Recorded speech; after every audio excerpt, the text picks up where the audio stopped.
Nah ini saya minta kita samakan di antara kita gitu. Kita jangan terjebak isu-isu yang justru kontraproduktif. Tepat pagi ini, sangat ngotot dan tolak mundur jadi Ketua Umum PSSI, begini komentar gila Erick Thohir. Nama Shin Tae-yong disebut-sebut.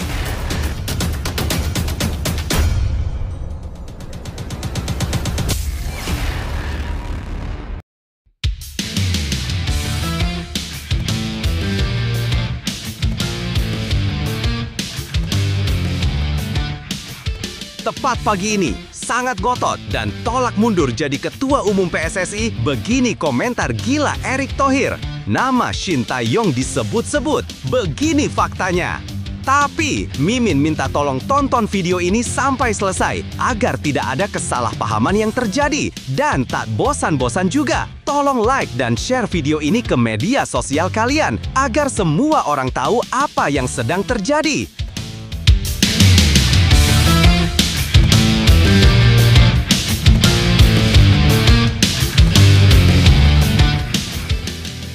Sebelumnya diberitakan, peluang Shin Tae-yong tertutup sudah. Tak disangka Erick Thohir sampai bilang kalau mantan pelatih timnas itu begini. Ketua Umum PSSI Erick Thohir memastikan bahwa Shin Tae-yong tidak akan kembali menjadi pelatih timnas Indonesia. Pernyataan ini disampaikan dalam konferensi pers di Stadion Utama Gelora Bung Karno. Erick menegaskan bahwa baik STY maupun Patrick Kluivert kini sudah menjadi bagian dari masa lalu timnas. Namun, ia tetap mengapresiasi kontribusi keduanya selama melatih skuad Garuda. Menurut Erick, setiap pelatih memiliki kelebihan dan kekurangan yang akan dijadikan bahan evaluasi untuk menentukan arah baru timnas nasional. Lebih lanjut, Erick menjelaskan bahwa pelatih baru timnas harus memenuhi target besar PSSI, yakni menembus 16 besar Piala Asia 2027 dan membuka peluang lolos ke Piala Dunia.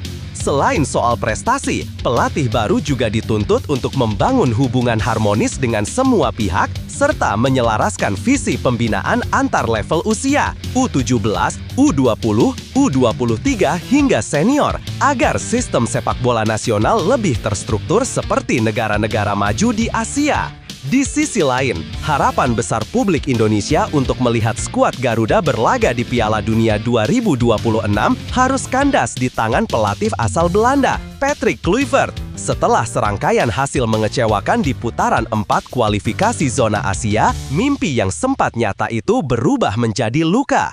Penasehat Semen Padang sekaligus anggota DPR RI Andre Rosiade secara terbuka menuding Kluivert sebagai biang kegagalan tersebut. Berikut ini 3 fakta yang mengungkap hancurnya mimpi timnas Indonesia menuju Piala Dunia 2026. 1. Mimpi Garuda yang terhenti di tengah jalan. Sebelum kehadiran Patrick Kluivert, semangat timnas Indonesia untuk menembus Piala Dunia 2026 masih membara. Skuad Garuda tampil solid di ronde ketiga dan bahkan sempat bersaing ketat dengan Australia di papan klasemen. Namun, semua berubah ketika performa tim anjlok di bawah asuhan pelatih asal Belanda itu. Indonesia harus rela tersingkir setelah menelan kekalahan tipis dari Arab Saudi 2-3 dan Irak pada awal Oktober 2025. Kekalahan tersebut menjadi titik balik pahit yang menandai berakhirnya perjalanan Garuda di kualifikasi. Akhirnya, PSSI dan Kluivert sepakat berpisah meski kontraknya seharusnya berlangsung hingga 2027. Kegagalan ini bukan hanya soal hasil, tetapi juga soal arah pembinaan dan strategi. Banyak pihak menilai keputusan PSSI merekrut Kluivert yang belum berpengalaman di Asia menjadi langkah gegabah. 2. Andre Rosiade, waktu itu mimpi ke Piala Dunia masih nyata.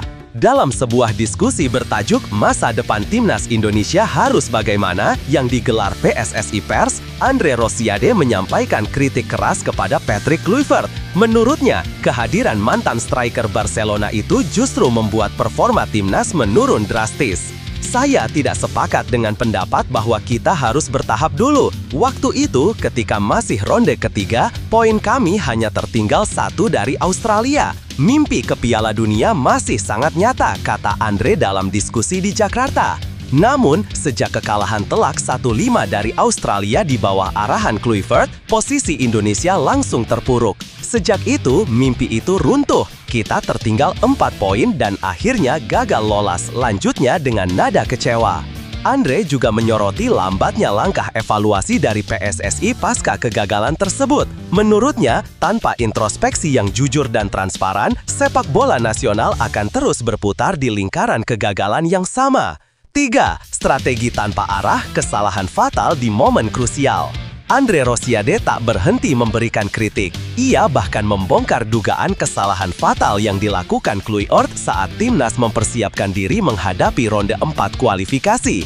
Menurutnya, pelatih dan staf tidak melakukan latihan simulasi taktik sebelum laga-laga penting dimulai. Tidak ada latihan simulasi game plan. Alasannya waktu itu takut diintip Arab Saudi, ungkap Andre. Kalau saya bohong, silahkan bantu BTN dan PSSI, tapi sampai sekarang tidak ada bantahan.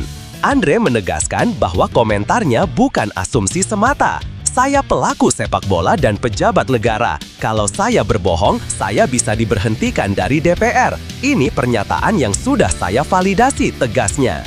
Ia juga menyinggung komentar pelatih asing Alex Pastor yang menyebut tidak logis bagi tim peringkat 119 dunia bermimpi ke Piala Dunia. Kalau saya salah, silahkan bantu, tapi tidak ada yang membantu. Berarti pernyataan saya benar, tutupnya. Nah, sebelum lanjut mendengar berita ini, untuk para netizen, keluarkan satu kalimat pamungkas untuk menanggapi kabar ini. Menurut kalian, apakah kalian setuju dengan pernyataan Andre Rosiade ini? Atau justru kalian lebih percaya kepada langkah PSSI dalam hal ini Erick Thohir? Ayo teman, berikan tanggapan kalian di kolom komentar. Bravo Timnas, bravo PSSI. Ayo Garuda, buktikan bahwa level kita sudah dunia. Buktikan bahwa kita adalah raksasa Asia. Tiket Piala Dunia harga mati. Di sisi lain, jangan lupa juga satu kalimat khusus untuk Erick Thohir CS yang sedang berusaha keras memajukan sepak bola Indonesia. Silahkan tulis di kolom komentar. Ayo terbang tinggi Garuda. Mari kita lanjut teman-teman. Kisah ini menjadi pengingat bahwa mimpi besar tanpa arah dan strategi hanya akan menjadi ilusi. Publik kini menantikan langkah nyata PSSI dalam menata ulang arah timnas Indonesia agar mimpi berlaga di Piala Dunia tidak lagi berhenti di tengah jalan. Lebih lanjut, situasi ini menggambarkan betapa rapuhnya fondasi manajemen sepak bola nasional ketika ambisi besar tidak diimbangi dengan konsistensi dan arah yang jelas. Kritik Andre Rosiade terhadap Patrick Kluivert memang tajam, tetapi di sisi lain juga mencerminkan rasa frustrasi publik yang sudah terlalu lama menunggu perubahan nyata di tubuh timnas Indonesia. Keputusan PSSI menunjuk pelatih asing dengan nama besar memang terlihat menjanjikan di awal, namun tanpa pemahaman mendalam terhadap karakter pemain dan kultur sepak bola lokal, hasilnya justru bisa berbalik arah. Dalam konteks ini, kegagalan bukan hanya soal Kluivert semata, melainkan cermin dari sistem yang belum sepenuhnya matang dalam menyiapkan proyek jangka panjang. PSSI tekor besar, uang miliaran melayang usai pecat Sintayong dan Patrick Kluivert. Benarkah capai 100 miliar lebih? Sebelumnya diberitakan, PSSI tengah menjadi sorotan tajam setelah keputusan berani mereka memecat dua pelatih top dunia, Sintayong dan Patrick Kluivert, hanya dalam waktu kurang dari 1 tahun. Langkah ini ternyata membawa konsekuensi besar. Kompensasi bernilai lebih dari 100 miliar harus dikeluarkan PSSI untuk menuntaskan kontrak keduanya. Berikut ini 3 fakta menarik di balik keputusan yang bikin kantong federasi terkuras. 1. Sintayong dipecat meski masih kontrak panjang hingga 2027. Keputusan memutus kontrak dengan Sintayong mengejutkan publik sepak bola nasional. Pelatih asal Korea Selatan itu sebenarnya masih memiliki kontrak hingga tahun 2027.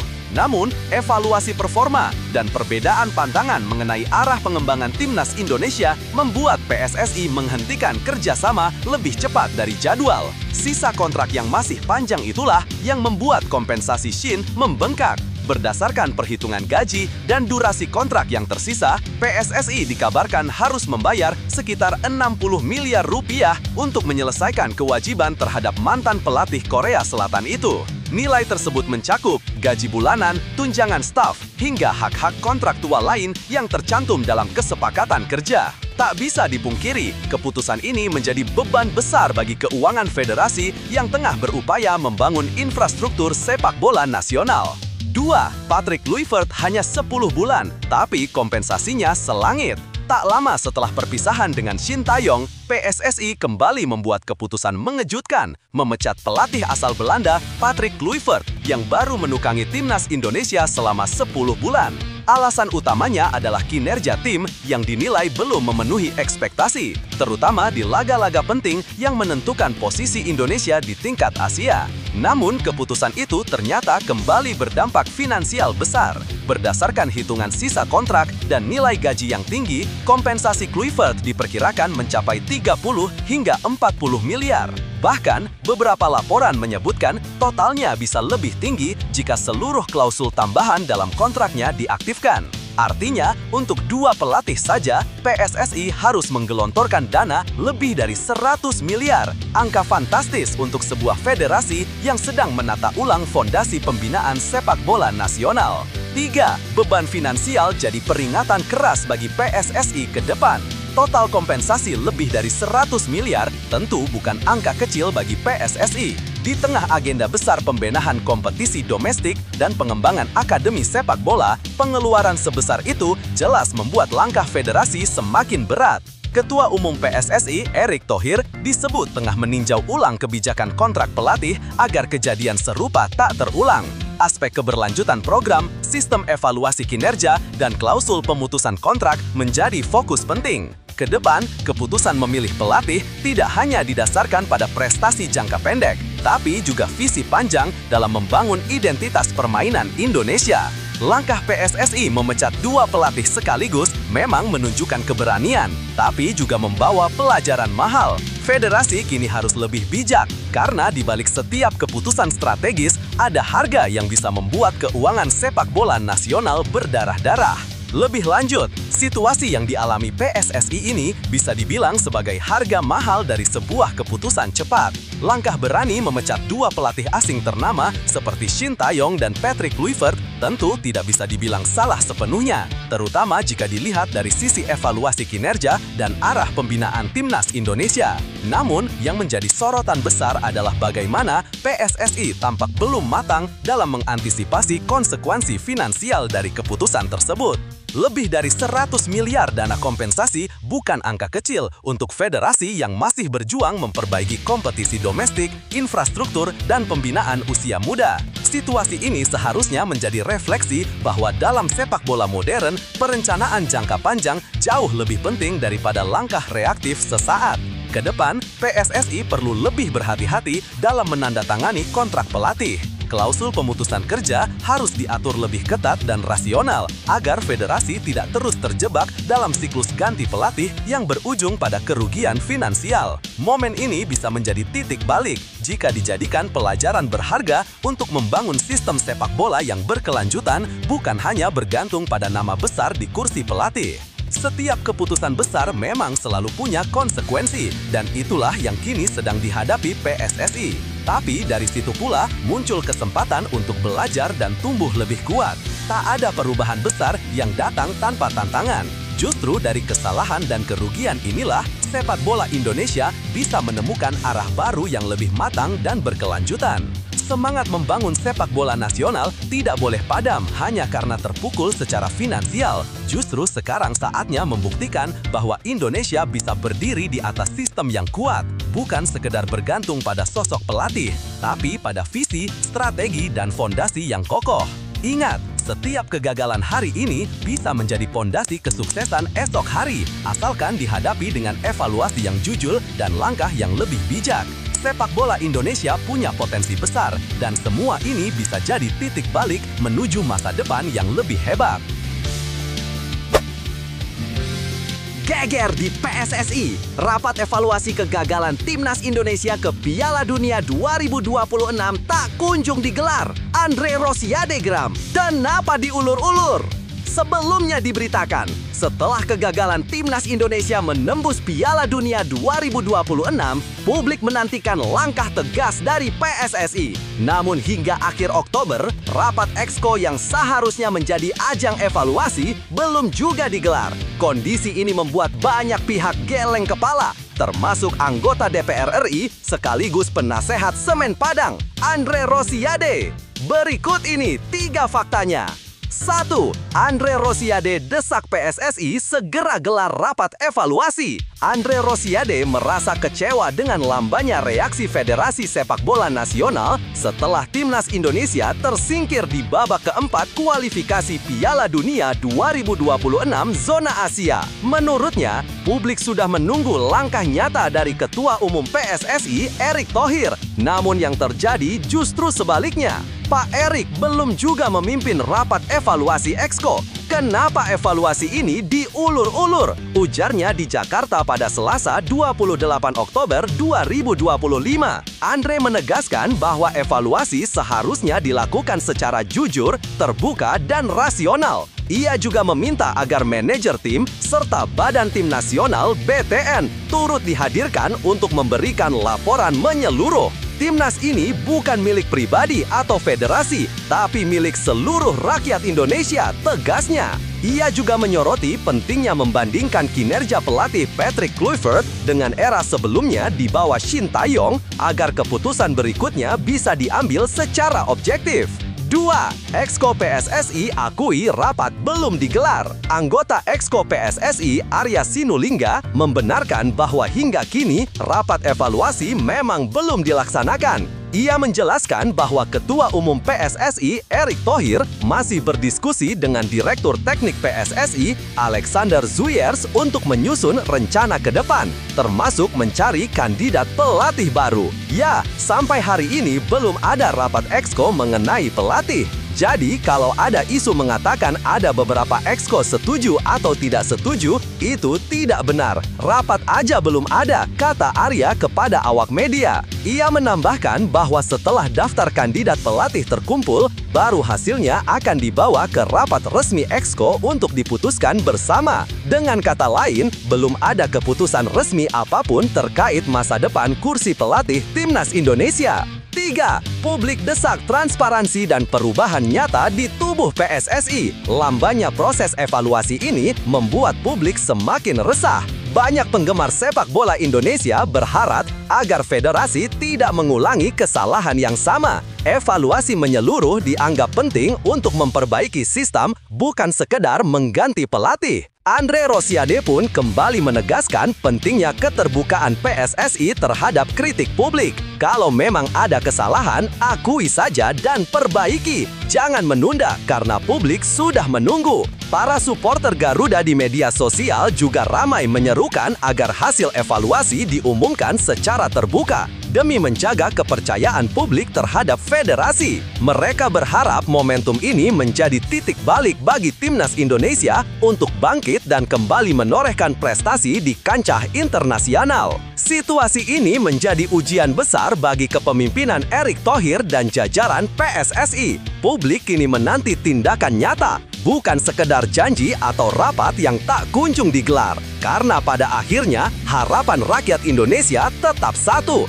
melihat Garuda terbang tinggi di pentas dunia. Lebih lanjut, situasi ini sebenarnya menggambarkan adanya ketimpangan antara ekspektasi publik dan kinerja organisasi sepak bola tertinggi di tanah air. Setelah kegagalan Timnas Indonesia menembus Piala Dunia 2026, seharusnya PSSI bergerak cepat melakukan evaluasi total. Namun faktanya, rapat Exco yang seharusnya menjadi momen penting untuk mengurai persoalan justru terkesan ditunda tanpa alasan yang jelas. Kritik Andre Rosiade mewakili suara banyak pencinta sepak bola Indonesia yang sudah lelah dengan siklus berulang, kalah, diam, lalu berganti pelatih tanpa perbaikan sistem. Padahal evaluasi bukan sekedar mencari kambing hitam, melainkan momentum untuk memperbaiki fondasi manajemen, komunikasi, dan arah pembinaan jangka panjang. Sikap hati-hati PSSI dalam menentukan pelatih baru bisa dimaklumi, tapi keterlambatan evaluasi justru menimbulkan kesan bahwa federasi kurang transparan dan lambat dalam bertindak. Publik kini menuntut bukan hanya hasil di lapangan, tetapi juga tanggung jawab moral dari pengurus. Harapannya, PSSI bisa menjadikan kritik ini sebagai bahan introspeksi, transparansi, keberanian mengambil keputusan, dan keseriusan membangun sistem pembinaan yang berkelanjutan harus menjadi prioritas utama. Jika hal itu bisa dilakukan, kepercayaan publik bisa kembali pulih, dan mimpi Indonesia tampil di Piala Dunia suatu hari nanti bukan lagi sekedar harapan kosong. Meski situasi sepak bola Indonesia saat ini terasa mengecewakan, kita tidak boleh kehilangan semangat. Setiap kegagalan adalah bagian dari proses menuju kemajuan yang lebih besar. Timnas Indonesia memang tersandung, tapi dari sinilah kesempatan untuk bangkit muncul, untuk belajar, memperbaiki diri, dan melangkah lebih kuat. Perubahan besar tidak terjadi dalam semalam. Dibutuhkan kesabaran, konsistensi, dan tekad dari semua pihak, mulai dari pemain, pelatih, pengurus, hingga supporter. Selama ada kemauan untuk memperbaiki dan bersatu demi merah putih, harapan itu tetap hidup. Kita sudah sering melihat Garuda jatuh, tapi yang membuatnya istimewa adalah semangatnya untuk terus terbang. Mari terus dukung, terus percaya, dan terus bersuara positif agar sepak bola Indonesia menemukan jalannya menuju kejayaan sejati.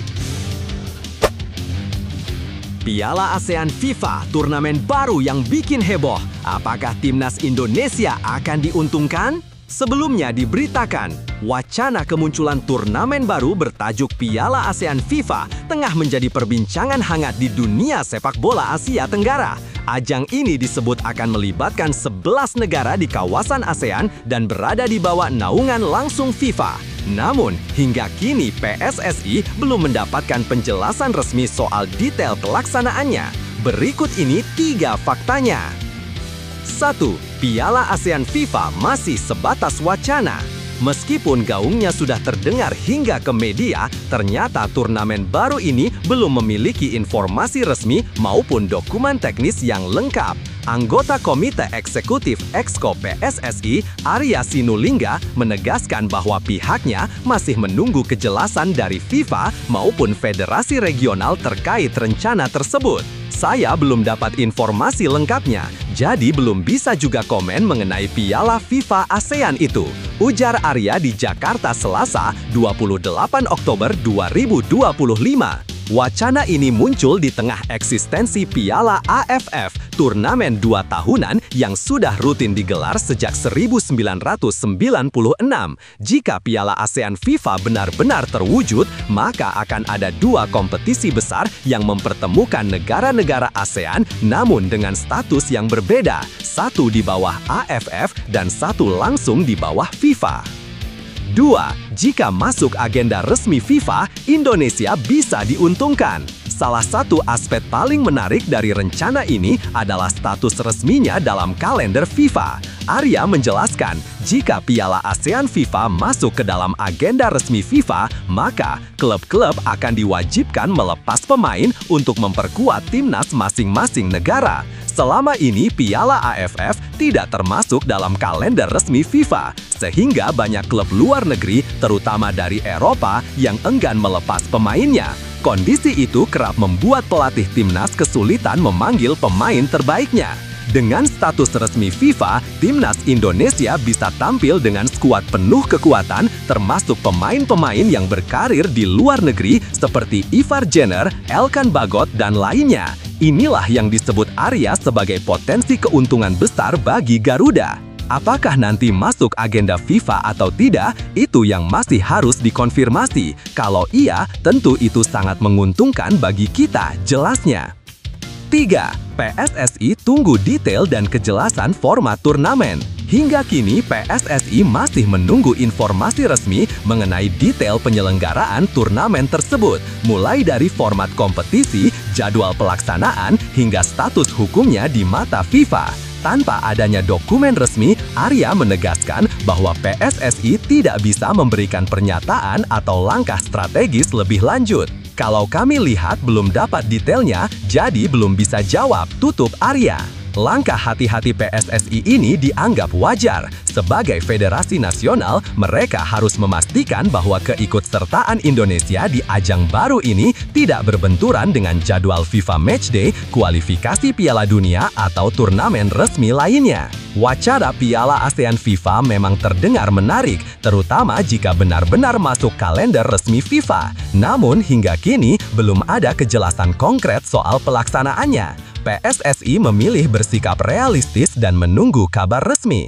Bagi pecinta sepak bola tanah air, harapannya sederhana. Apapun bentuk turnamennya, selama bisa membawa timnas Indonesia tampil dengan skuad terbaik dan menambah pengalaman internasional, itu adalah langkah maju untuk Garuda. Lebih lanjut, melihat situasi ini, langkah PSSI yang memilih menunggu kepastian dari FIFA sebelum bersikap bisa dikatakan cukup bijak.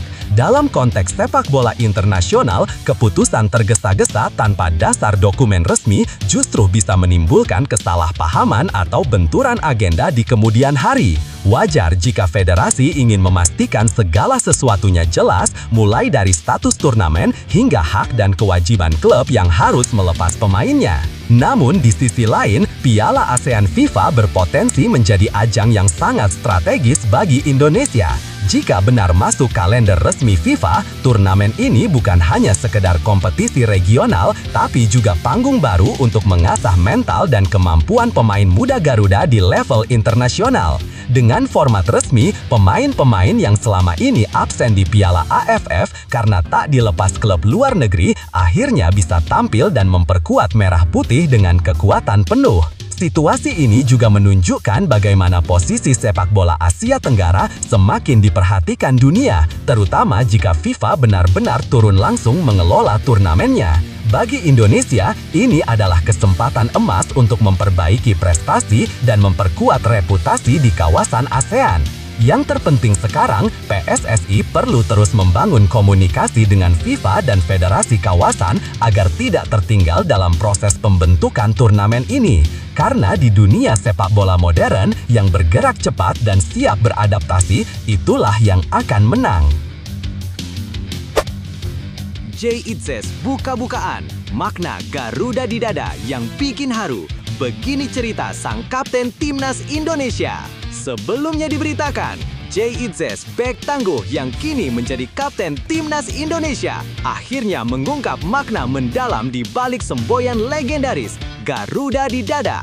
Pemain berdarah Indonesia Belanda itu menceritakan bagaimana rasa bangga dan tanggung jawab besar melekat di setiap langkahnya mengenakan seragam merah kebanggaan. Berikut ini 3 faktanya. 1. Dari Belanda ke Garuda, perjalanan panjang J-Itzes menuju timnas Indonesia. Perjalanan J-Itzes menjadi bagian dari timnas Indonesia tidak terjadi dalam semalam. Lahir dan besar di Belanda, pemain berusia 25 tahun ini resmi menjadi warga negara Indonesia pada Desember 2023 setelah menjalani proses naturalisasi. Ia memiliki darah Indonesia dari kakeknya yang berasal dari Semarang dan nenek dari Jakarta, yang membuatnya merasa punya keterikatan kuat dengan tanah air. Debutnya bersama timnas Indonesia terjadi pada Maret 2024 dan sejak saat itu J langsung menjadi pilar penting di lini pertahanan. Ia tampil solid dalam laga-laga kualifikasi Piala Dunia 2026 meski Garuda akhirnya gagal melangkah ke putaran berikutnya usai kalah dari Arab Saudi dan Irak. Terlepas dari hasil tersebut, J tak pernah kehilangan semangatnya untuk terus berjuang membawa nama Indonesia di kancah internasional. Bermain untuk Garuda adalah kehormatan besar, ujarnya dengan penuh keyakinan. 2. Semboyan Garuda di dada jadi api semangat di lapangan.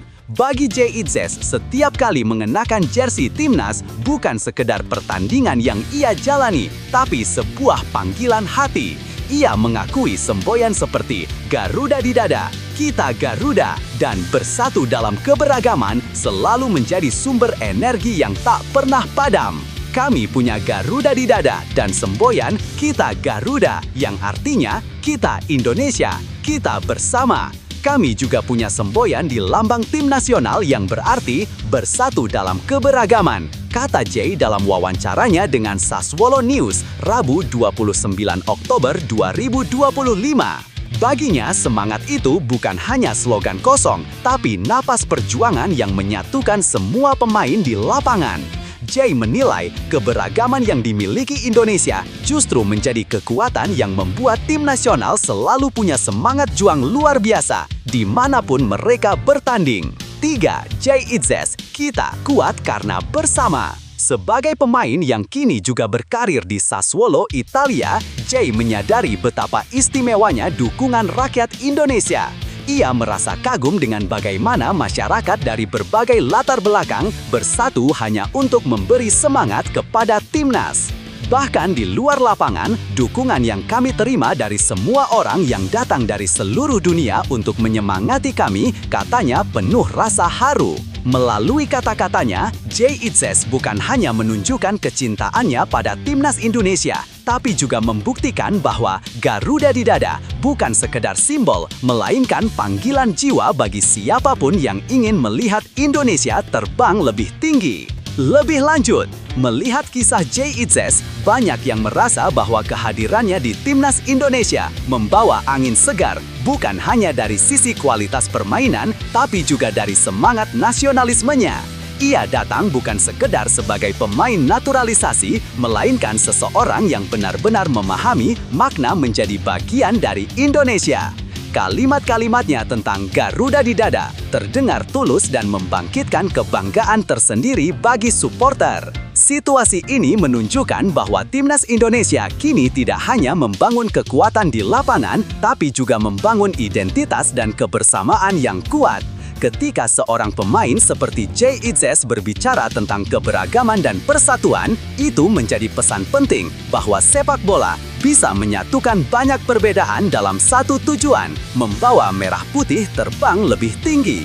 Di tengah kekecewaan setelah gagal melangkah ke Piala Dunia 2026, sosok seperti Jay memberi inspirasi baru.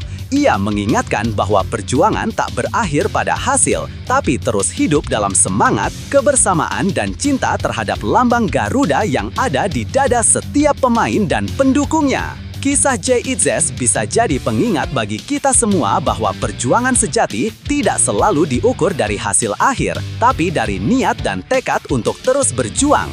Ia datang jauh-jauh dari negeri orang, namun semangatnya untuk membela merah putih begitu besar, bahkan lebih kuat dari banyak yang lahir di tanah ini. Itu bukti bahwa kecintaan terhadap Indonesia bisa tumbuh dari hati siapapun yang punya rasa bangga dan tanggung jawab. Setiap langkah yang diambil Jay di lapangan adalah simbol dari keteguhan, jatuh, bangkit, dan terus berlari demi lambang di dadanya. Dan pesan itu berlaku juga buat kita semua. Apapun bidangnya, jika kita menaruh hati dalam perjuangan, maka hasil besar akan mengikuti. Jadi, jangan berhenti berjuang hanya karena satu kegagalan. Seperti Jay Itzes, teruslah percaya bahwa semangat dan kerja keras akan selalu punya tempat untuk bersinar. Karena saat hati kita tulus, Garuda di dada bukan sekedar simbol, melainkan kekuatan yang membuat kita tak pernah menyerah.